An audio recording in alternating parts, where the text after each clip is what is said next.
Here we have a gentleman named Steve. Steve happens to be the trained archaeologist that I'm working with this week here at Montpelier.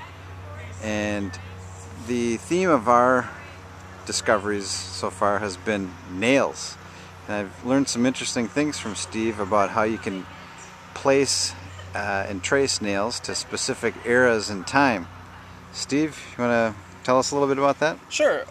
Right here we have three different types of nails, all from three different periods. This nail is kind of the older of the nails, and as far back as nails have been made, they were made this way. It's what we call a hand-wrought nail, and it was made by a blacksmith. One nail at a time. He cuts down the piece of metal, and he adds the head to it all by hand. You can tell it's a hand-wrought nail because it tapers on all sides, and it has what we call a rose head. So it's got this big, bulbous-looking head. This next nail, which they first start coming out with in the early 19th century, so the 1800s, 1810s, that kind of time, is what we call a machine-cut nail. And this one, as opposed to the hand-wrought nail, does not taper on all sides. It only tapers on two, which would be these two sides, and this one.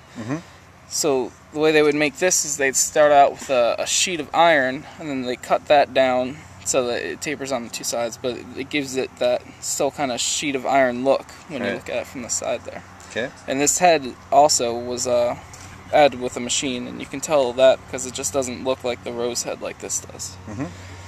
And then around at the turn of the century, the 20th century, in the 1900s, we start getting what we call wire nails, and that's kind of the nails we see today. And that looks, round all the way around. It was made by taking long rods of iron and cutting it down, and then putting a point on the end and a head on one end.